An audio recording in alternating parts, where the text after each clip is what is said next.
Hey everyone, how Nvidia went from gaming giant to artificial intelligence monopoly and became a trillion-dollar company and also one of the most desired. For almost 30 years, Nvidia's chips have been a gamer's dream, defining what's possible in terms of graphics and dominating the market since it popularized the term graphics processing unit with the GeForce 256. You already know what I'm going to ask for, right?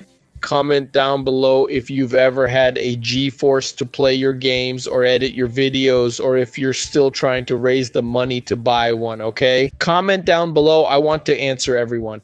Moving on, now these chips are being used for something completely different. Chatgpt has started a very intense conversation. All of us who work in this area are optimistic that at some point the world would recognize the importance of this technology. And it's really encouraging to see that this is starting to happen. As the driving force behind big language models like Chatgpt, Nvidia is now finally reaping the benefits of its AI investment. This is even as other chip giants are suffering in the shadows of trade tensions between the United States and China and a decrease in chip shortages that has weakened demand. But this California-based chip designer relies almost entirely on Taiwan Semiconductor for chip manufacturing, which leaves it highly vulnerable. The biggest risk is truly the United States-China relationship and the potential impact on TSMC. If I were an Nvidia shareholder, and I invest in it, this vulnerability issue would be the only thing keeping me up at night. This is not the first time that Nvidia has found itself at the front lines of an uncertain emerging market. The company almost went bankrupt several times in its history when founder and CEO Jensen Huang bet everything on projects that seemed impossible. Now, Nvidia, one of the 10 most valuable companies in the world, is one of the few Silicon Valley giants that still has its founder in command after 30 years. At 60 years old, Jensen Huang was named Fortune's Entrepreneur of the Year and one of Time's most influential people of 2021. He migrated to the United States from Taiwan as a child and studied engineering at Oregon State and Stanford. In the early 1990s, Huang met with engineers Chris Malinowski and Kurtz Prime at Dennis, where they discussed the dream of equipping PCs with 3D graphics like those popularized by movies such as Jurassic Park at that time. If you go back 30 years at that time, the PC revolution was just beginning, and there was a lot of debate on what the future of computing would be and how software should be run. And there was a large group, rightly so, who believed that the GPU or general purpose software was the best way to go, and it was the best way for a long time. However, we felt there was a class of applications that wouldn't be possible without acceleration. The Friends launched Nvidia in a condo in Fremont, California in 1993. The name was inspired by NV, which is new version for the next version, and Nvidia, the Latin word for envy. They hoped to speed up computing so much that everyone would be green with envy. With over 80% of revenue, its core business is still GPUs, usually sold as boards that plug into a PC's motherboard. They accelerate, add computing power, the central processing units, which are the CPUs of companies like AMD and Intel. Back then, they were just one of many GPU manufacturers, but today only they and AMD have really made it because Nvidia collaborated so well with communication and the software community. This business isn't just about chips, it's about understanding the whole process from start to finish. But at the beginning, their future was not as clear-cut as it is today. Initially, there weren't that many apps, and they made a good choice by focusing on a particular combination that turned out to be a great success. It was computer graphics that they implemented in video games. Now, Nvidia is known for revolutionizing games in Hollywood through rapid processing of visual effects. Nvidia designed its first high-performance graphics chip in 1997, designed, not manufactured, because Wang was adamant about keeping Nvidia a factory-free company, significantly reducing capital expenditure by outsourcing the substantial cost of producing the chips to TSMC. Today's Nvidia wouldn't exist if it weren't for the pioneering work of TSMC, as well as 1,000 other factoryless companies. In 1999, after laying off most employees and nearly going bankrupt, Nvidia released what it claims is the world's first official GPU, the GeForce 256. It was the first programmable graphics card that allowed for custom shading and lighting effects. Until the early 2000s, Nvidia was the exclusive graphics provider for Microsoft's first Xbox. Microsoft and Xbox came into existence just as Nvidia invented something called a programmable shader, and it still defines how computer graphics are made today. Nvidia went public in 1999, and its stock stayed largely flat until demand skyrocketed during the pandemic. In 2006, it released a software toolkit called CUDA, which eventually positioned it at the heart of the artificial intelligence boom. It's basically a computing platform and a programming model that changes the way NVIDIA's GPUs work from serial to parallel. Parallel computing is taking a task and attacking it all at once with smaller machines. So it's the difference between having an army with a single giant soldier who does things very well, but one at a time, versus an army of thousands of soldiers who can tackle the problem and solve it in parallel. It's a very different approach to computing. Before I delve into more details, a quick thing: subscribe to the channel and like the video. It helps a lot and you stay updated.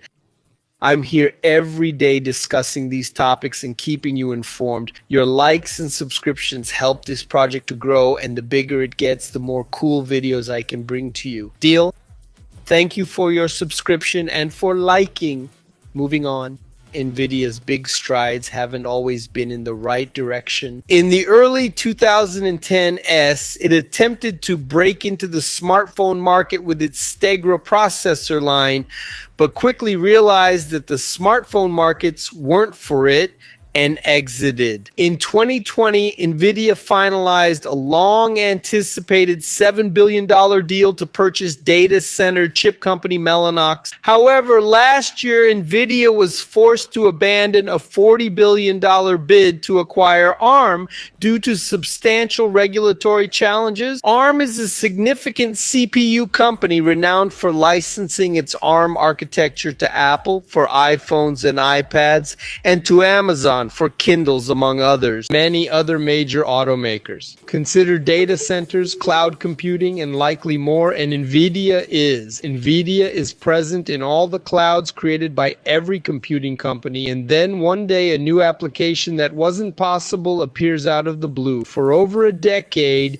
CUDA and NVIDIA GPUs have been the driving force behind AlexNet, which many consider to be the big bang of AI. It was a new, incredibly accurate neural network that left the competition in the dust during a reputable image recognition contest in 2012. Turns out that the same parallel processing needed for realistic graphics is also ideal for deep learning, where the computer teaches itself instead of depending on a programmer's code.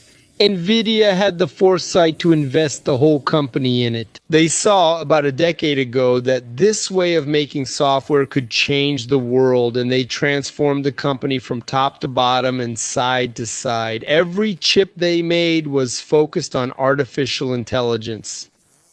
Brian Catanzaro was the first and only employee on the deep learning team at NVIDIA 6 years ago. Now it's 50 people and it's growing. For 10 years, Wall Street had been questioning NVIDIA why it was making such an investment when no one was using it. So what are some genuine motivations for AI at NVIDIA? Health is a significant area.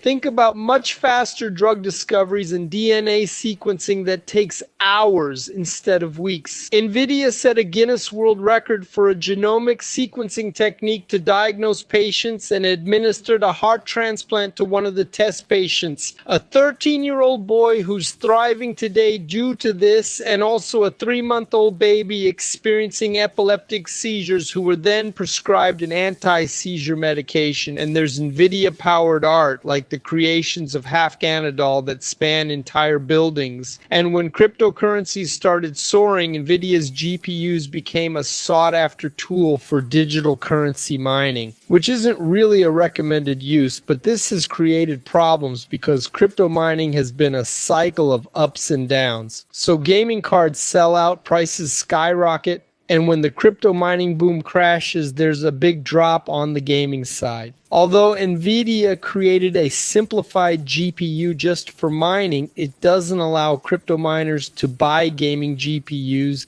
and drive up prices. Even though this shortage has ended, Nvidia caused a big price shock among some gamers last year by pricing its new Series 40 GPUs much higher than the previous generation. There is now an oversupply, and gaming revenue for the most recent quarter is down 46% year over year. But Nvidia still beat expectations in its most recent earnings report thanks to the artificial intelligence boom. As tech giants like Microsoft and Google fill their data centers with thousands of Nvidia A100s, the engines used to train large language models like Chatgpt, for example. Companies that are racing to excel in generative AIs are making a point of disclosing how many Nvidia A100s they have. Microsoft, for example, used 10,000 boards to train ChatGPT.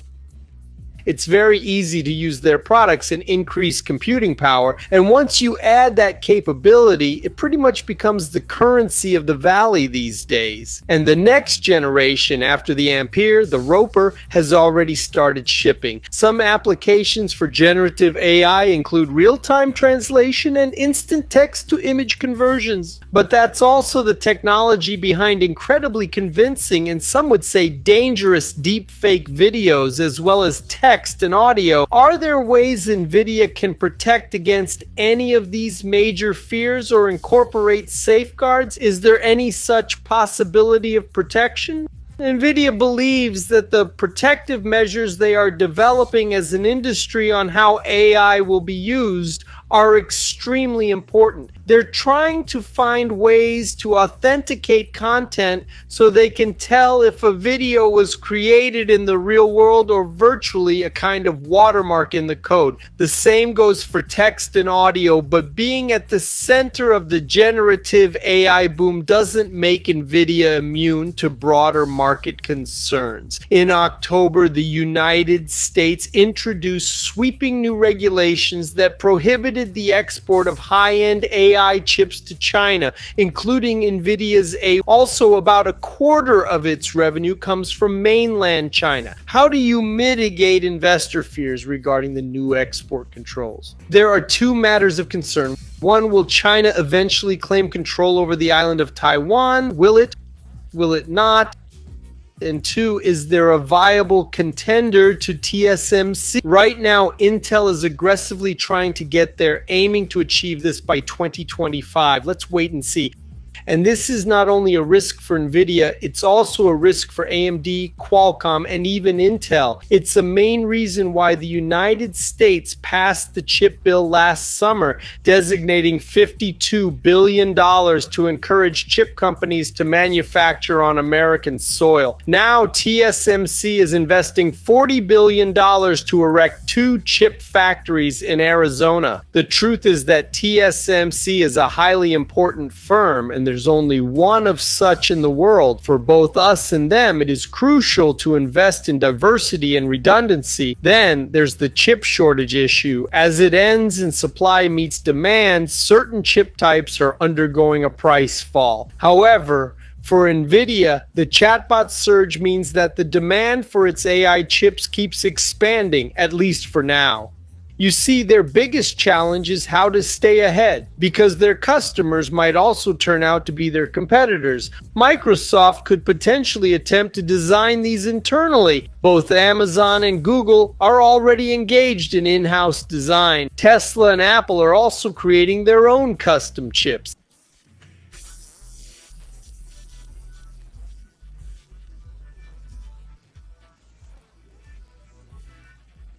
They're investing in self-driving car applications.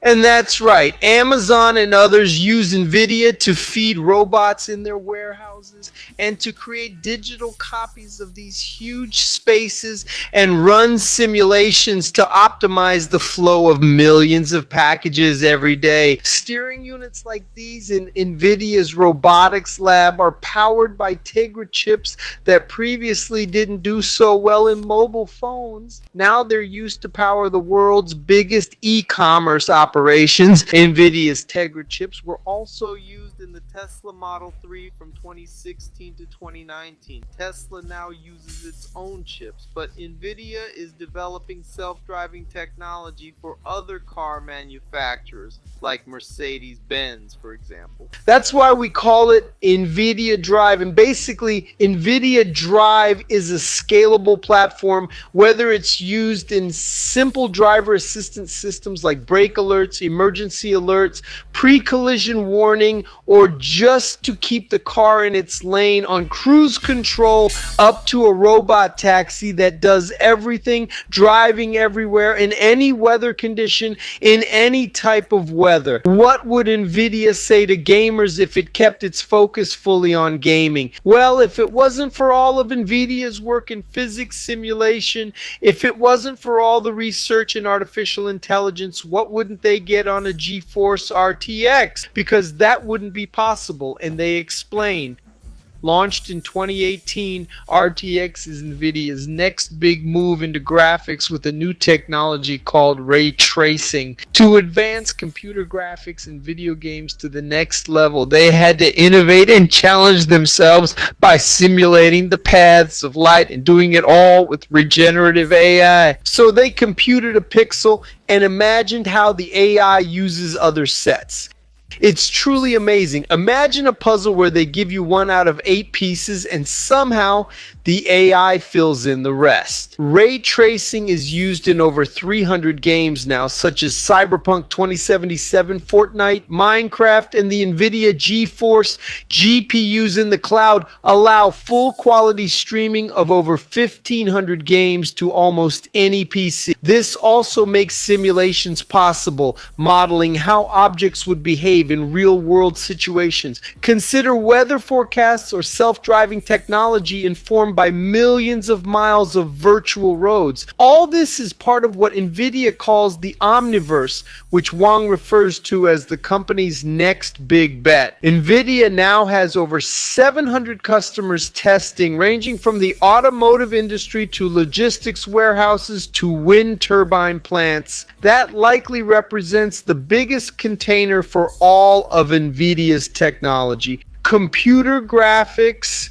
artificial intelligence, robotics, and physics simulation on all-in-one. Do you have ideas, questions, or thoughts? Leave them in the comments. I'd love to talk about the video's topic. If you enjoyed the video, please like it, share it, and subscribe to stay updated. Now, popping up here are indications of upcoming videos that you would make sense for you to watch. See you in the next video. Bye for now.